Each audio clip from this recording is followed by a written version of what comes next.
Hello. Namaste everyone, this is Nila. Welcome back at a new YouTube video. And this is very early for me in the morning, but geopolitics doesn't wait for anyone. So, as you would have all known, the current geopolitics situation around Europe and Greenland, the President Trump or the Trump administration has imposed tariffs on 8 of its NATO allies. Now, all of these 8 allies are either Nordic countries or Northern European countries or the United Kingdom.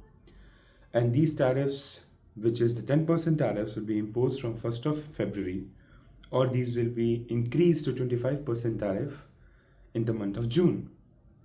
So, what does this mean? What could be the reason for these tariffs? And what is that something that the legacy media is not talking about? I would like to talk about those things. So, first, what is the whole situation? Giving you a recap about the whole situation is that the United States or the Trump administration wants to buy Greenland for the security. In the recent statement, it has been noted that they want to buy the island not for the US's securities but also the global peace and stability, because the Russia and China are trying to encroach in Arctic to create a power of influence. They want to buy the Greenland.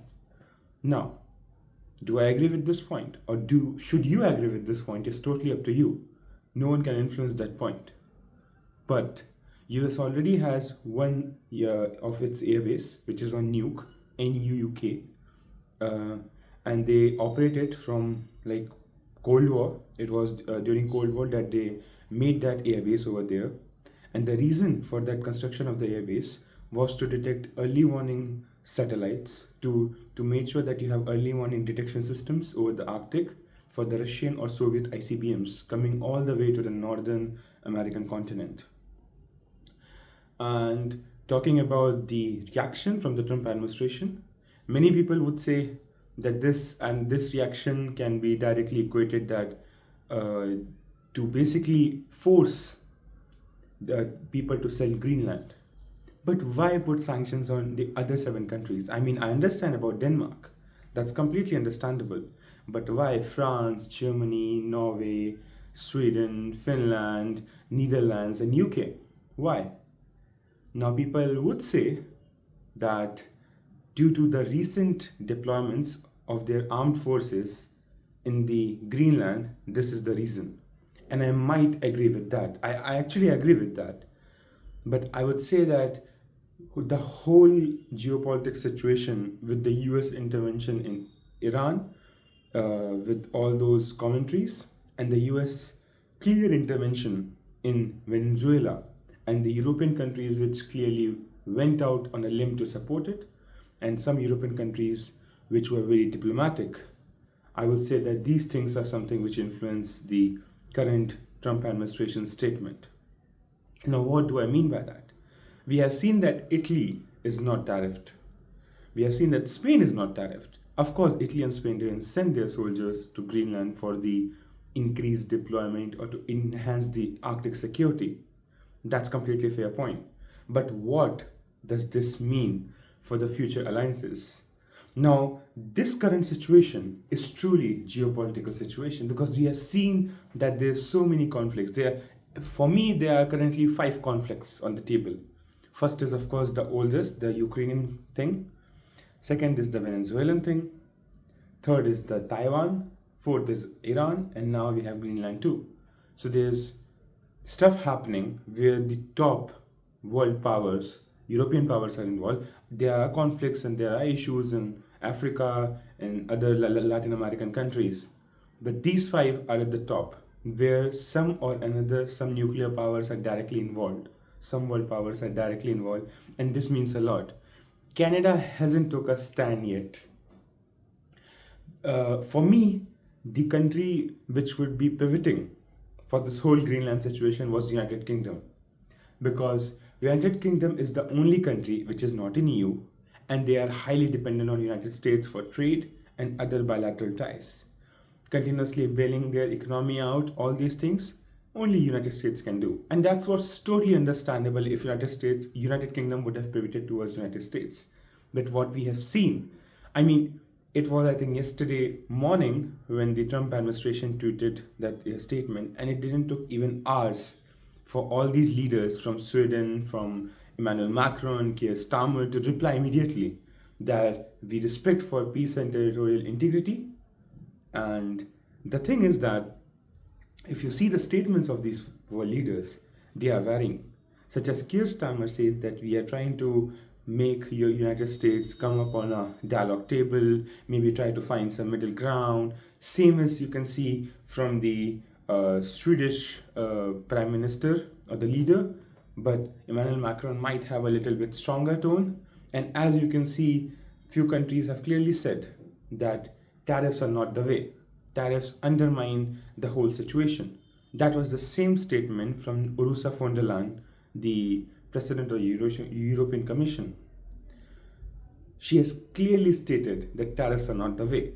So I would say that European countries are very much agitated towards the current Trump administration, because this would mean very bad for Ukraine, because all these European countries now would like to safeguard what they have. I mean, of course, they would be very interested in Ukraine. That's totally understandable.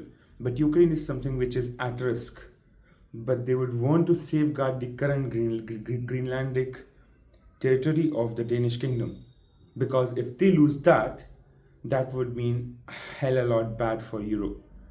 What Europe can do over here, I mean, for me, I would say that they can directly strike on the American industries. They can directly strike on the American tech companies. They have a very big market over there. They have already trying to push in some way or another Elon Musk's enterprises. They can maybe try on it on different Silicon Valley companies as well. They can try to pivot. And this is one of the reasons. I mean, Europe would have seen this coming. This is one of the reasons that Europe has deviating its trade partnerships away from the whole across the Atlantic thing.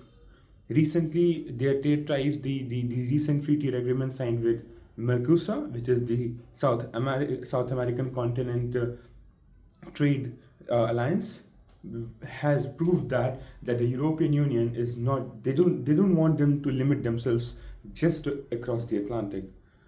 The whole world is their playground in terms of trade. The same thing is happening with India as well, and they want to sign it as fast as they can. The recent visit of the German Chancellor and the recent planned visit of the European Commission President to the Indian Republic Day celebration on 26th January, people are expecting that maybe EU India or India EU trade law or trade treaty would be signed, and they want to make it so fast that they are okay to remove agriculture out of this, because agriculture is something where countries like India won't compromise. And same goes for European Union as well. There are a few countries which want to keep their market very competitive, and they would want to reach out without opening their own market, such as France. France has a very big market for farming equipments or their farmers or their crops and their agricultural products, and they want to safeguard that.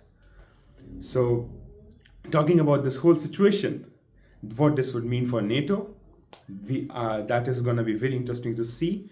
What this mean for Ukraine? Will European powers have less focus on Ukraine now? I mean, yeah, I would say, because there's an extent. I mean, then they would have to go all in on either one of the sides. They can't be diplomatic on both sides. They have to go all in, and choosing that one country to go all in, it's impossible. You don't want to go all in both of the countries, US and Russia. Come on, no. So Europe has been stuck like a cheese between two loaf of breads, and they are sandwiched between the West and the Far East, Far West and Far East, and they are trying to be in the middle, but I don't think so it's possible. But it's going to be very interesting to see what these 8 countries are going to do together. Are they going to maybe put some more tariffs? Because they would need support from other European countries as well. So what essentially the Trump administration has done is they have divided the Europe, as you can see. Now, the countries which are not tariffed, they wouldn't want to put any sanctions. So this means that not only NATO, this means the European Union has been divided as well. So this is going to be very interesting to see what happens. Thank you so much for watching this video, and I'll be back with any update we have. Until then, this is Nila Pandey signing off.